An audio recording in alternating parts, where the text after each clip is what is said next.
the one thing I have learnt is it's all well and good having quite a large collection. I mean, you can handle it normally. You have the time, you have the effort, you have all the finances, you can handle a large collection until you fall ill. What would normally take 2 or 3 hours sorting out the animals every day is now taking me 14 hours. So the moral of the story is only have a large collection if one of two things. One, you have someone to help you when you have the hard times. That's something I'm lacking. Or number two, don't catch coronavirus, because you'll end up just like me. It's amazing how much this chair in the reptile room has actually come into use for right now. I'm isolated, I've got 10 days off. I've actually got 9 days left yesterday. I couldn't do anything. So that's been my new best friend. Well, that and the toolbox, because I get to sit down and spray that and do that. So I've got loads of work to carry on for today. So should we get through and start?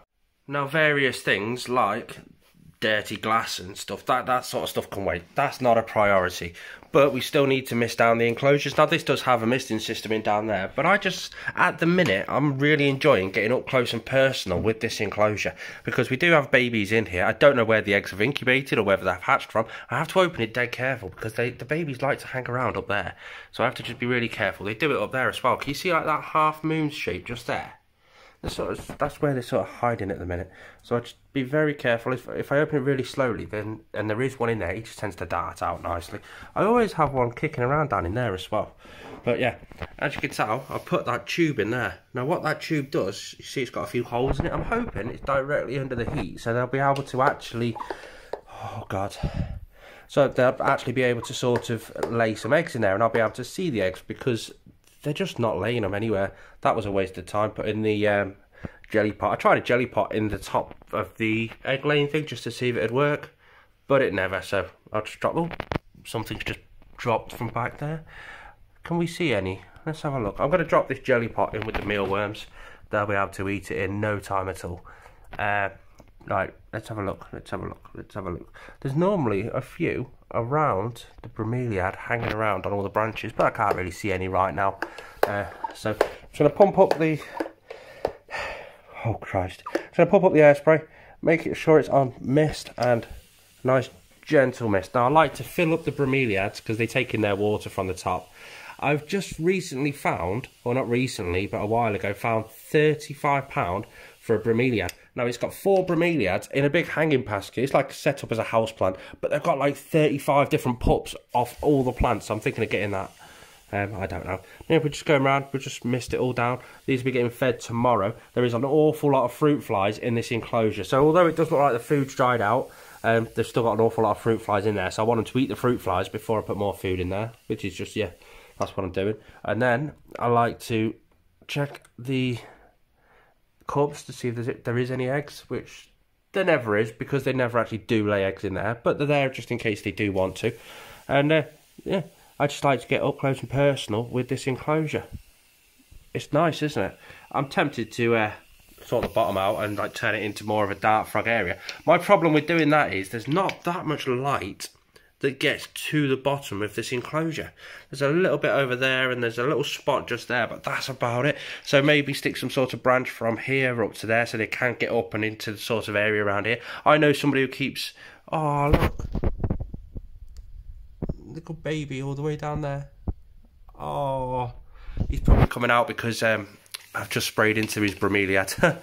But yeah, I know somebody who keeps Dendrobatus tinctorius azurius in a paludarium, and they're there really well. They're doing amazing. They're years and years old, so it must work. It must be a good thing for them. But I think to be able to do that, I'm going to have to do some sort of smaller leaf plants that go all the way around and up here and over there, and just sort of add a bit more carpet coverage to the enclosure. I don't know. What do you think? For that one, though, I'm now going to shut the door off. Again, being very careful that nothing's come through, because, oh God, I don't need to lock it just yet.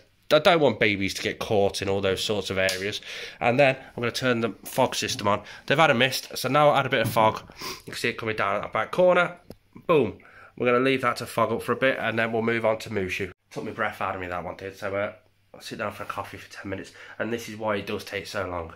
You're just constantly stopping to catch your breath. Maybe I could pick up a bigger Pro 10 LED plant grow light, because I mean that's one of the smaller ones, so I've got a bit of room each side to play with there. So I might be able to pick a bigger one up, or move the heat lamp back and pull that forward.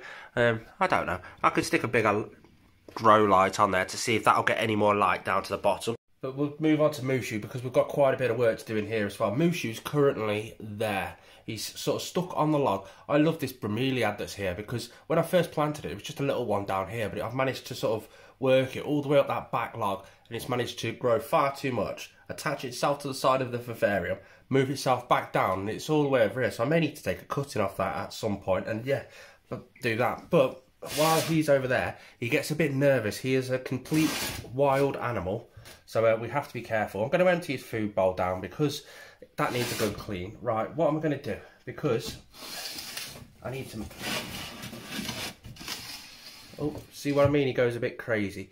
Now, the problem I have is I want to try and get his water bowl out, because it's time to replace that water bowl for a big Exoterra one, just to make it look a bit better. This came from Cheshire Reptile Rescue. The guy's there, Greg, he gave it to me.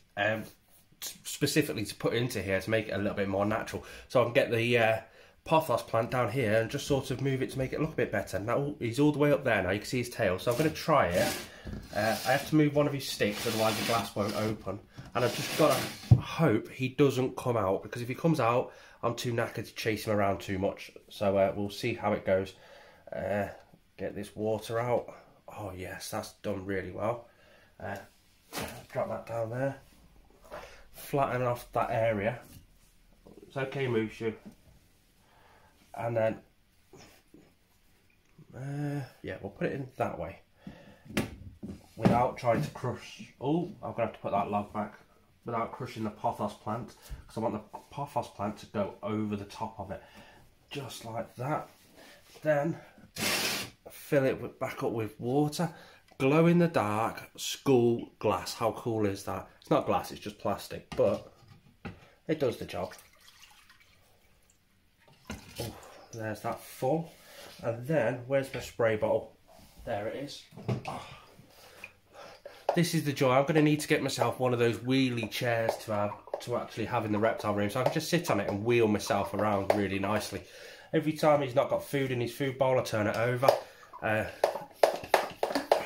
Oh, now he is high humidity. The story behind Mushu, if you don't know who Mushu is, he's a Callot's versicolor. He came to the UK in a shipment of wood from South Asia. He is a rescue. The authorities said, keep him or we destroy him, because he's not a threatened species. So that's what I've done. And that was over 12 months ago, thanks to the guys at TM Reptiles. They worked in that factory, and they're the ones that actually saved him. They're on Instagram. They do their own reptile thing, so I'll leave them in the description down below. Same as Cheshire Reptile Rescue, I'll leave them as well. I'm going to give him quite a high humidity boost today, so I am going to soak the hot side of the enclosure. Oh. But so far, Mushu's actually really adjusted well to captivity, which is not normal for a wild stowaway. The problem you have is you're going to have to try and get them transferred over to the food that we can provide them in captivity, because they're not on natural food now. So that's a problem. I have noticed he's gone through and totally destroyed and taken up every isopod that was around on the floor. We also feed him on superworms and just random bits and bobs like that, and it works. It does work for him. He seems to really love being extremely high up, so I might try and add a slightly stronger UV lamp into there, because I mean, like, he's literally touching the UV lamp as we speak. So to me, that just tells me he wants more UV rays, so I'll go and provide him a few more. But that looks a lot better already. Next, we've got Rosie. Again, the glass can wait for another day, because that is just diabolical. She's under there at the moment. Now, if you don't know who Rosie is, she's a fairly assertive female boa constrictor. The problem we've got in here at the moment is I want to get this main log out, because it seems to be causing her more hassle than it's worth. She just has to constantly trying to move it to get it out of her way. So I want to get that big log out the way at the first.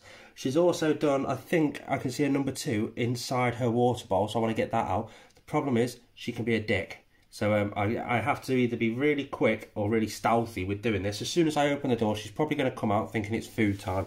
And we don't want that. Her head is there.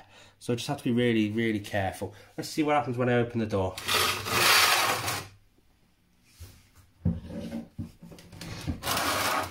Oh, this is going good. This is going good. Thank you, girl. Thanks for letting me take that from you. Right. If I can move this one out the way so that I can get to this one out the way, and then I can lift that one up out the way so that I can get to the water bowl, which, yeah, she's destroyed, so I'll get that cleaned. And then put that one back in when... Let's see if she'll let me do it. There we go. Oh, she didn't get me. She must be half asleep or something. Move her logs back to where it goes, and that's her done. Up here, we've got Wish. Wish is again... There he is. Yeah. He's another wild stowaway. He came with, I think, a shipment of food from China. He was found and given into Cheshire Reptile Rescue. Again, they'll be linked down in the description down below. But these just need a mist. It's not feed day for them. They just need a mist. This one over here, I'll show you them in a second if I can find them. They're baby morning geckos. Yeah, baby morning geckos. So I'll just give them a spray down. Gotta put that down. The frogs, these are doing great. Check them out. There's one at the back just there. Proper little chunky things now, half asleep. Where's the other one? He's in there somewhere. There he is. Can you see him? I'll try and get a different angle. There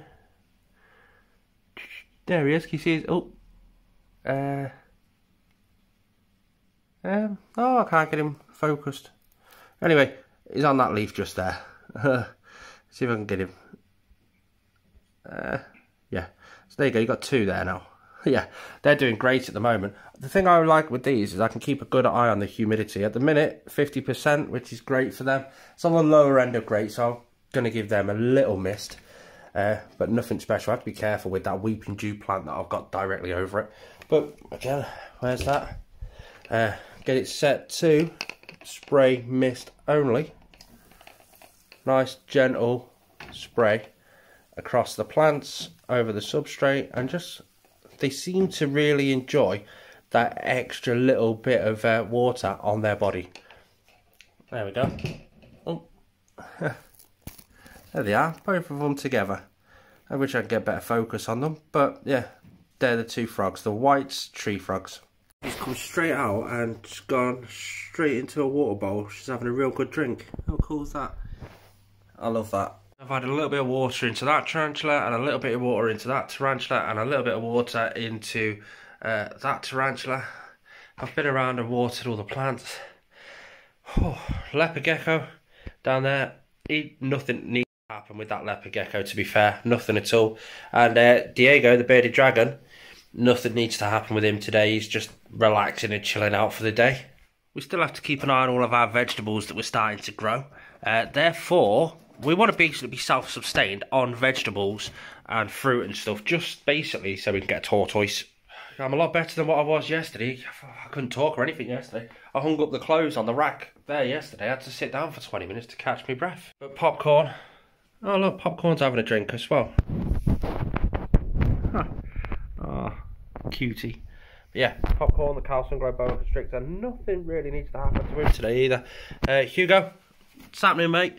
One thing I've got to do with you is clear your water out because you've been to the toilet inside the water. I hope I feel better soon because I've got some work to do on this big enclosure. You have a look at there. If you're a channel member, if you click the join button, your name will go onto that part of the enclosure. I've still got a few more names to add onto there. If we ever do a super chat, or if we ever do a live stream, you can super chat and your name will go down there. And then we've still got to add our Patreon names all the way up there. All the links for all that are all in the description down below. But you're doing a lot better since you've come home, aren't you, mate? You're definitely a lot more sociable now. He's still not right. Millie in here. Where's Millie gone? There she is. She's tucked to going right underneath her hot hide now, which is great. You can just see the tip of her tail just there. Yeah, that's where she likes to be, which is great because we can actually see her. That means she's getting somewhat good UV rays. Let's see if we can go through this. Look, there you go. You can just about see her through there as well. Oh, maybe not. Anyway, she's doing great. I've got to water her plants today, actually. But she's not on a feed day either. But all the plants are doing great. She's doing great. The UV light's doing great. The infrared heat projector. It's just being a really good enclosure, this is. Now it's time to just sit back and rest. Oh, that took it out of me, that did. Whew.